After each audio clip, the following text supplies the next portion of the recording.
सभी को राधे राधे, जय श्रीमन नारायण। आपके अपने YouTube चैनल प्रेम भक्ति में आपका फिर से एक बार स्वागत है। कैसे हैं आप लोग?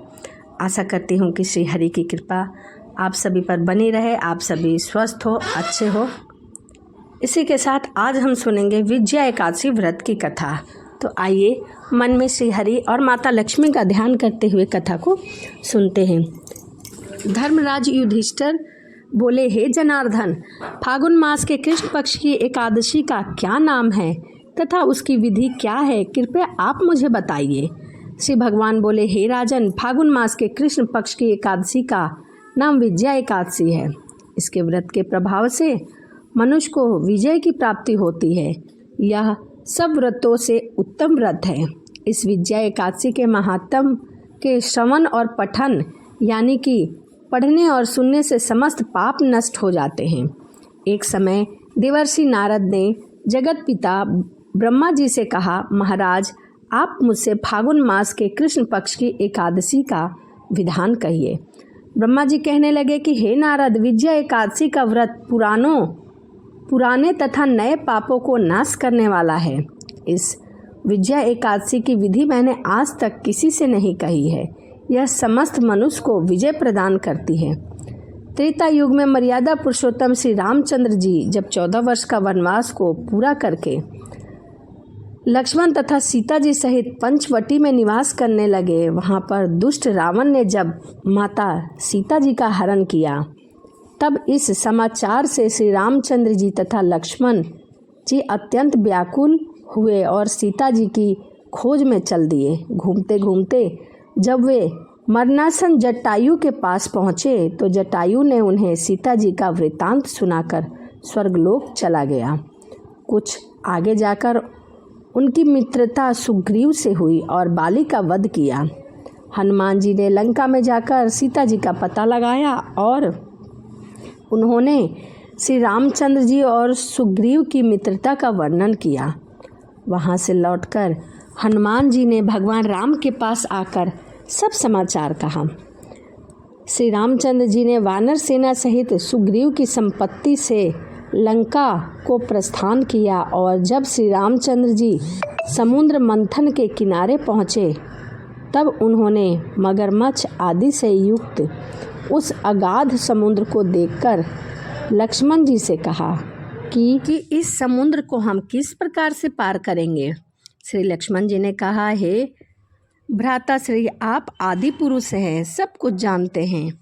यहाँ से आधा योजन दूर पर कुमारी द्वीप में वकदालभ्य नाम के मुनि रहते हैं। उन्होंने अनेक ब्रह्मा देखे हैं। आप उनके पास जाकर इसका उपाय पूछिए।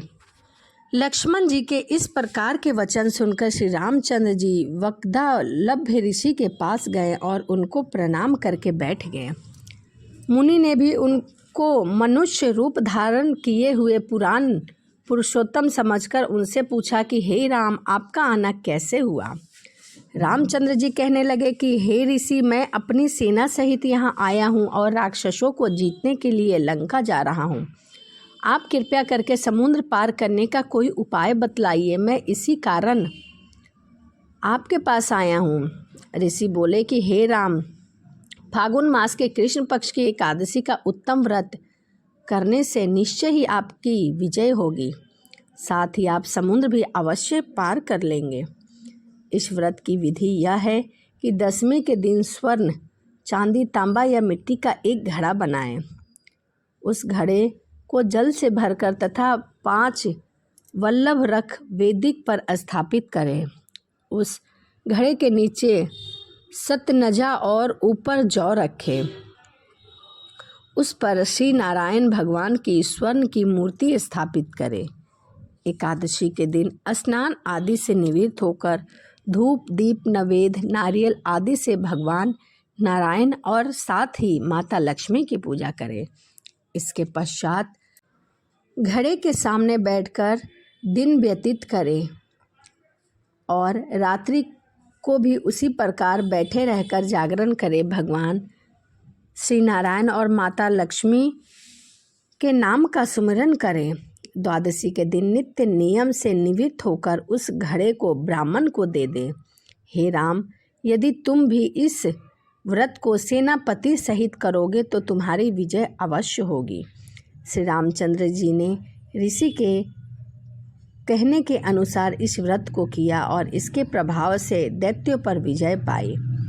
अतः हे राजन, जो कोई मनुष्य विधिपूर्वक इस व्रत को करेगा, दोनों लोकों में उसकी विजय होगी। श्री ब्रह्मा जी ने नारद जी से कहा कि हे पुत्र, सो कोई इस व्रत के महात्म को पढ़ता, सुनता या दूसरों को सुनाता है, उसको वाजपेयी यज्ञ का फल प्राप्त होता है।